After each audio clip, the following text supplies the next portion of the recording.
అందరికీ జై భీమ్. నేను రాజేష్ మహాసేన. జాతిరత్నాలు సినిమా చూసుంటారండి. దాంట్లో కామెడీ సన్నివేశం ఉంటుంది, కోర్టు సీను. అందులో హీరోయిన్ వచ్చి ఇచ్చేయండి సార్, బెయిల్ ఇచ్చేయండి సార్ అంటుంది. అలాగే నేను కూడా చెప్తున్నాను సార్, ఇచ్చేయండి సార్ సస్పెన్షన్. బిఆర్ నాయుడు గారి గట సస్పెన్షన్ ఇచ్చేయండి. ఎందుకంటే ఈరోజు జగన్మోహన్ రెడ్డి గారు కూడా వచ్చి అడుగుతున్నారు. జగన్మోహన్ రెడ్డి గారు ఒక పోస్ట్ పెట్టారు. దేశంలోనే కాదు ప్రపంచవ్యాప్తంగా కోట్లాది మంది భక్తులకు కలియుగ ప్రత్యక్ష దైవం వెంకటేశ్వర స్వామి కొలువై ఉన్న తిరుమల తిరుపతి ఆలయ నిర్వహణ పరిపాలన అత్యంత పవిత్రమైన బాధ్యత, అత్యంత నిష్ఠతో చేయాల్సిన బాధ్యత. అలాంటి టీటీడీ చైర్మన్ పదవిలో నిష్కలంక వ్యక్తిత్వం, అచంచల భక్తి, నిబద్ధత, నిష్ఠ కలిగిన వారే ఉండాలి. కానీ నారా చంద్రబాబు నాయుడు గారు ఈ పవిత్రమైన స్థానాన్ని స్వార్థ రాజకీయాలకు వేదికగా మార్చారటండి అని ఎవరు చెప్తున్నారండి? అత్యంత పరమ పవిత్రుడు, నిష్ఠాగరిష్ఠుడు, ఖండ అఖండుడు మా జగన్మోహన్ రెడ్డి అని చెప్తున్నాడు. అయ్యా, ఆలయ ప్రతిష్టను మండగలిపేలా వ్యవహరించారు. ఒక బాధిత మహిళ ఎన్నికలకు ముందే చంద్రబాబు గారికి లేఖ రాస్తూ ప్రస్తుత టీటీడీ చైర్మన్ తనను మోసం చేశాడని, తన జీవితంలో ఆడుకున్నాడని, ఏ చిన్న పనిలో ఆడవారు వచ్చినా వారిని ఇబ్బంది పెడతారంటూ ఫిర్యాదు చేసినా పట్టించుకోలేదు. అంటే ఎలక్షన్కి ముందండి, అదే ఎలక్షన్ చెప్పలేదు ఈయన. ఎలక్షన్ ముందంటే 2024 ఎలక్షన్ ముందంటే అది 19 అవ్వచ్చు, లేదా 14 అవ్వచ్చు, 9 అవ్వచ్చు, ఈ ఏదైనా సరే ఎలక్షన్ ముందు అంటాడు ఎంతైనా.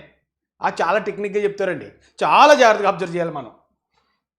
అంటే ఒక బాధ్యతను వ్యక్తిగా చంద్రబాబు గారి ఫిర్యాదుపై విచారణ చేసి చర్యలు తీసుకోవాల్సింది పోయి, ఇన్ని రకాల ఆరోపణలు ఉన్నాయని తెలిసి కూడా విచారణ చర్యలు పూర్తిని పక్కన పెట్టి అతన్నే టీటీడీ చైర్మన్గా నియమించి ఆలయ ప్రతిష్టను పవిత్రతను కాలు రాశారటండి. దేవుడి పట్ల భక్తి ఉన్నవారు ఎవరైనా చేస్తారా అని వాపోతున్నారు మా జగన్మోహన్ రెడ్డి గారు. అయ్యా, ఆలయ పవిత్రను కాపాడాలన్న ఉద్దేశం ఉంటే ఇలాంటి నిర్ణయాలు తీసుకుంటారా? చంద్రబాబు గారికి భక్తి లేదటండి, శ్రద్ధలా అంతకన్నా లేదటండి, దేవుడి పట్ల భయం కూడా లేదని మరోసారి రుజువైందటండి. లడ్డూలో వాడే నెయ్యి విషయంలో చంద్రబాబు గారికి ఇదే నిర్లక్ష్యం. మళ్ళీ నెయ్యి దగ్గరికి వెళ్ళిపోయాడండి. బిఆర్ నాయుడు గారిని అటాక్ చేశారు. బిఆర్ నాయుడు గారి గురించి ఏదో మాట్లాడాడు ఫస్ట్, తర్వాత వెంటనే మళ్ళీ కల్తీ నెయ్యి దగ్గరికి వచ్చాడు. చంద్రబాబు గారి హయాంలోనే జరిగిందటండి ఇది. చాలా జాగ్రత్తగానండి. ఫస్ట్ ఎవరంటే టార్గెట్ బిఆర్ నాయుడు గారు, తర్వాత ఎవరంటే టార్గెట్ నారా చంద్రబాబు నాయుడు గారు అండి. ఆయన హయాంలోనే వచ్చిన అవే ట్యాంకర్లు టీడీ అంగీకరించి అనుమతించింది.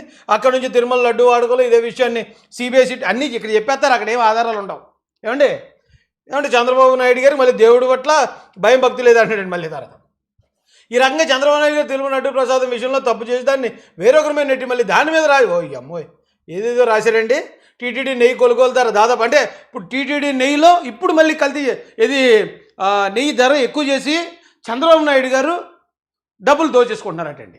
ఏమండి తర్వాత ఇక హెరిటేజ్ అని కూడా మెన్షన్ చేసేటువంటి హెరిటేజ్ అంటాడు, ఇందాపూర్ అంటాడు. ఏమండి ఒక్కసారి ఆలోచించండి, ఒకే ఒక పోస్ట్లో టార్గెట్ 1 ఎవరండి? జగన్ గారు చేసిన టార్గెట్ 1 ఎవరు? టార్గెట్ 1 బిఆర్ గారు. తర్వాత టార్గెట్ 2 ఎవరండి? CBN sir. తర్వాత టార్గెట్ 3 ఎవరండి? టీడీపీ హయాంలోనే జరిగింది అన్నాడు కదండి, టీడీపీ పార్టీ. తర్వాత టార్గెట్ 4 ఎవరండి? హెరిటేజ్. ఇలా 1 బై 1 టార్గెట్ చేసుకొచ్చారు మా జగన్మోహన్ రెడ్డి గారు. అయితే ఇదంతా ఎక్కడ మొదలైంది? ఎందుకు ఇంత రచ్చ చేస్తున్నారు వీళ్ళు? జగన్మోహన్ రెడ్డి గారు ఇప్పుడు కూడా మీరు చూడండి, అసెంబ్లీ సమావేశాలు చూడండి, వీళ్ళు అసెంబ్లీకి వెళ్ళగలరు కాబట్టి శాసన మండలిలో ఇప్పటికీ లడ్డు లడ్డు లడ్డు లడ్డు అని కింద మీద పడిపోతున్నారండి జగన్మోహన్ రెడ్డి గారు. ఇప్పుడు బిఆర్ నాయుడు గారిని సస్పెండ్ చేయించేయాలి జగన్మోహన్ రెడ్డి గారి ఆయన కోరిక. తర్వాత చంద్రబాబు నాయుడు గారిని దీనికి బాధ్యుని చేసేయాలి, ప్రజలందరి ముందు ఆయన్ని నేరస్తుడిగా మార్చేయాలి. ఆ తర్వాత టీడీపీ పార్టీని దోషిగా చూపించేయాలి.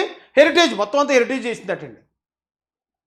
అసలు జగన్ గారు ఇవేమీ మాట్లాడకపోతే తెలుసండి, ఇవేమి అసలు ఈ గొడవ జోలికే వెళ్ళకపోయిన ఆయన.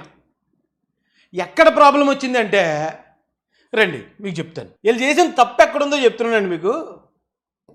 చంద్రబాబు నాయుడు గారు కానివ్వండి, లేదా బిఆర్ నాయుడు గారు కానివ్వండి, లేదా పవన్ కళ్యాణ్ గారు కానివ్వండి, వేళ ఎంత దాడికి గురవుతున్నారు కదండి. వాళ్ళు చేసిన తప్పల్లా ఇది ఎన్డీడీబీ అని ఒక ల్యాబ్ ఓ రిపోర్ట్ ఇచ్చింది. ఆ నెయ్యిని, ఆ లడ్డూని పరిశీలించి ఒక రిపోర్ట్ ఇచ్చింది, యథాతథంగా ఇచ్చిన రిపోర్టు. ఈ రిపోర్ట్ని యథాతథంగా చెప్పారండి వాళ్ళు బయట, అంతే. వాళ్ళు చేసిన తప్పు ఇంకేమీ లేదు. అప్పుడు వరకు ఇది చెప్పక ముందు వరకు జగన్ గారు హెరిటేజ్ని టార్గెట్ చేయలేదు, బిఆర్ నాయుడు గారిని టార్గెట్ చేయలేదు, చంద్రబాబు నాయుడు గారు కల్తీ చేశారా లేదు, ఏమీ మాట్లాడలేదు, సైలెంట్గా ఉన్నాడు పాపం. ఎప్పుడైతే వీళ్ళు వచ్చి ఏమండి ఆ నెయ్యిలో ఇదిగో ఇవన్నీ కలిసేయంట, అందులో ఇదిగో ఇక్కడ లార్డ్ అంటే పందుకో కూడా ఉందని ఎన్డీటీవీ వాళ్ళు ఇచ్చారని ఈ రిపోర్ట్ని యథాతథంగా చెప్పటం వాళ్ళు చేసిన తప్పండి. ఇంకా అక్కడి నుంచి మొదలైందండి వాళ్ళకి మ్యూజిక్. ఇక ఇదేంటి, ఇదొకటే కాదండి, ఇదొకటి వాళ్ళు చెప్పింది. ఇంకోటి ఏంటంటే సిట్ రిపోర్ట్ అండి. ఇప్పుడు సిబిఐ వాళ్ళు ఇన్వెస్టిగేషన్ చేశారు దీని మీద.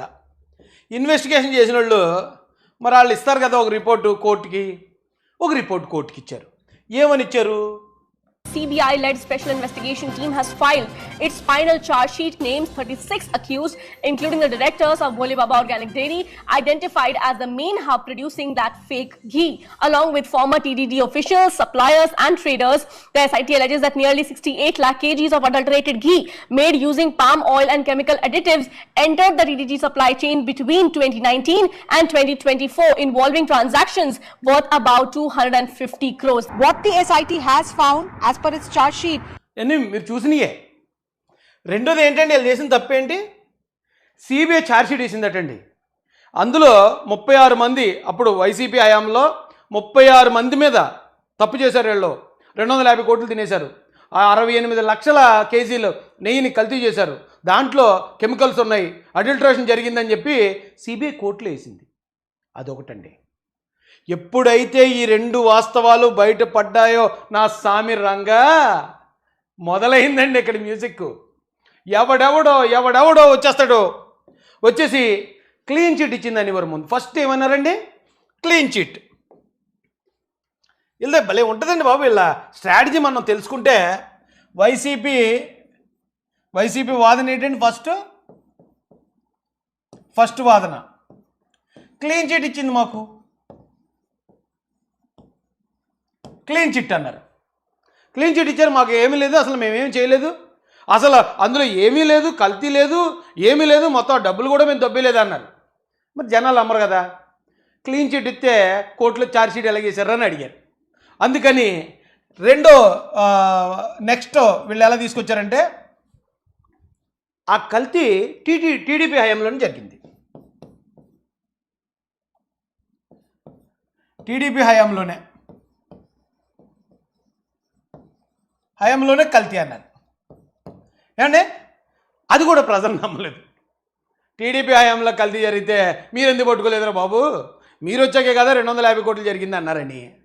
తర్వాత నెక్స్ట్ ఐటమ్ ఏంటండి, హెరిటేజ్ అన్నారు. హెరిటేజ్కి ఇందాపూర్కి లింకులు ఉన్నాయి. ఆ 2 కలిపి ఇదంతా చేశారు. మొత్తం హెరిటేజ్కి లబ్ధి చేయడానికి చంద్రబాబు నాయుడు గారు ఇదంతా చేశారని ఈ ప్రచారం పెట్టారు. దాన్ని ప్రజలు నమ్మలేదు. నమ్మకపోతే తర్వాత ఏ ప్రాపగండ ఏంటండి, తర్వాత ఏ ఉంటాయి కానీ నేను మర్చిపోయాను అంతే. ఇప్పుడు బిఆర్ నాయుడు గారు, ఎందుకంటే ఈ కల్తీని బయటపెట్టడంలో, జరిగిన అన్యాయాన్ని బయటపెట్టడంలో బిఆర్ నాయుడు గారు కూడా కీలక పాత్ర. ఎందుకంటే ఆయనే చైర్మన్. ఆయన చూసిన తర్వాత ఇవన్నీ బయట ఉన్నాయని వారు గవర్నమెంట్కి నివేదించడం, గవర్నమెంట్ వెంటనే పైవారికి నివేదించడం, సిట్టు రావటం. అంటే దీనికి కారణం ఎవరు, ఈ దొంగతనం బయటపడడానికి? ఒకటి చంద్రబాబు నాయుడు గారు అయితే, 2 పవన్ కళ్యాణ్ గారు అయితే, 3 బిఆర్ నాయుడు గారు. సో వీళ్ళని అటాక్ చేసేయాలి. అంటే ఎవరైతే మన తప్పును బయటపెడతారో వాళ్ళని నేల నాకించేయాలి, నేల మట్టం చేసేయాలి. ఎప్పుడైతే వీళ్ళు నేల మట్టం అయిపోయారనుకోండి, ఆ తర్వాత ఇక వైసీపీ హయాంలో జరిగిన ఏ ఒక్క అవినీతినన్నా బయటపెట్టే ధైర్యం ఎవడని చేస్తాడండి? ఎవడన్నా అడిగేమో వద్దురా, ఇంత అవినీతి జరిగింది వైసీపీలో అని కళ్ళ ముందు ఉంటుంది. వద్దురా బాబు, దీని జోలికి వెళ్ళామంటే వాళ్ళు తిప్పి మళ్ళీ మన మీదకు చుట్టేస్తారు, మనం బుక్ అయిపోతాం. బా ఏ స్ట్రాటజీ అండి అసలు? ఎక్కడ సినిమాల్లో కూడా ఉండదండి ఇలాంటి స్ట్రాటజీ. జగన్మోహన్ రెడ్డి గారు ఏమంటాడండి ఆయన?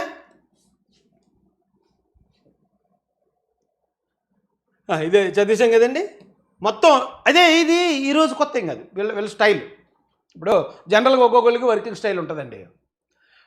ఎవరో అంటే సచిన్ టెండూల్కర్కి ఒక బ్యాటింగ్ స్టైల్ ఉంటుంది, చిరంజీవి గారికి ఒక డ్యాన్స్ మూమెంట్ స్టైల్ ఉంటుంది, అలాగే అమితాబ్ బచ్చన్ గారికి కూడా ఒక డ్యాన్స్ మూమెంట్ స్టైల్ ఉంటుంది. అలాగా సిగ్నేచర్ స్టైల్ ఉంటుంది.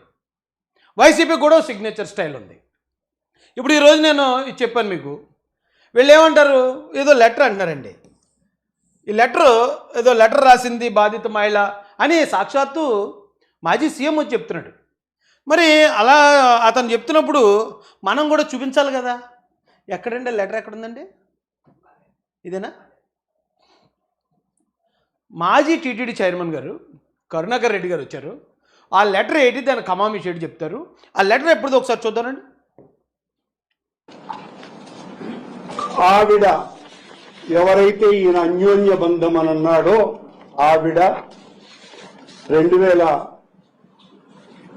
2019 ఎన్నికలప్పుడు గౌరవనీయ పూర్వ ప్రస్తుత ముఖ్యమంత్రి చంద్రబాబు నాయుడు గారు తెలుగుదేశం పార్టీకి ఆవిడ పంపించిన లెటర్ 2019 ఎలక్షన్ ముందు అన్నారు. అంటే 2018, 17, 16 లేకపోతే 15, 14 ఇంకా అన్నీ కూడా ఎలక్షన్ ముందే. అప్పుడే పంపించుంటే ఈ కల్తీ లడ్డూలో కల్తీ చేశారు, 250 కోట్లు తినేశారు. ఆ నెయ్యికి బదులు ఏదో కెమికల్స్ వాడేశారు, అందులో జంతు అవశేషాలు కూడా ఉన్నాయి. పాపం ఈ ఎవరైతే భక్తులు ఉన్నారో మనోభావాలు గాయపరిచారు అని వీళ్ళ చెప్పకముందు ఈ లెటర్ ఎందుకు బయటపడలేదు? అప్పుడే పెట్టాలి కదా. ఇప్పుడు గవర్నమెంట్ వచ్చిందండి, ఎందుకంటే 2019 ఎలక్షన్ ముందు అంటున్నారు. ఓకే, మరి 2019 ఇళ్ళ నెగ్గారు కదా. ఇళ్ళ నెగ్గినప్పుడు ఒక ఎంక్వైరీ చేయించి ఉండొచ్చు కదా. 19 నుంచి 25 దాకా 24 దాకా ఇళ్ళే ఉన్నారు కదా అధికారంలో. అప్పుడు ఎందుకు తీయలేదు? అంతకుముందు ఎందుకు తీయలేదు? లేదు 2024 ఎలక్షన్ గెలిచిన తర్వాత కూటమి అధికారంలో కూర్చున్న తర్వాత వెంటనే ఎందుకు బయటపెట్టలేదు? ఓ నెలగా, 2 నెలలు, 3 నెలలు, సంవత్సరంన్నర ఎందుకు బయటపెట్టలేదు?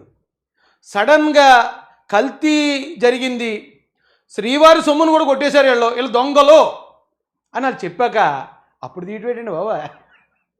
ఇదేం దరిద్రం. ఇప్పుడు ఈ లెటరు 2019 ముందుది అంటున్నారు. మరి ఆ ఫోటోలు ఏవి వచ్చాయి? ఆ ఫోటోలు నిజమో మార్ఫింగ్ నాకు తెలీదు. ఎందుకంటే నేను చిన్నపిల్లడిని. ఆ రోజున ఆడెవడో గోరంట్ల మాధవ్ కూడా వచ్చి లేదు అది మార్ఫింగ్ వీడియో అన్నాడు. అప్పుడు కూడా ఇలాగే చిన్నపిల్లల పసి మనసుతో అది మార్ఫింగ్ కాదేమో అనుకున్నాను, మార్ఫింగ్ ఏమో అనుకున్నాను. ఎందుకంటే అది మార్ఫింగ్ అన్నారు కదండి అప్పుడు. కాబట్టి ఈ లెటర్ ఏంటి, వీడియోలు ఏమో అశ్లీలంగా ఉన్న వీడియోలు ఏమి రాలేదు. ఒకవేళ అది ఎడిటింగా లేకపోతే నిజమో నాకు తెలీదు, నిజం చెప్తున్నాను. కానీ ఇప్పుడు బయట తీయటం ఏంటి?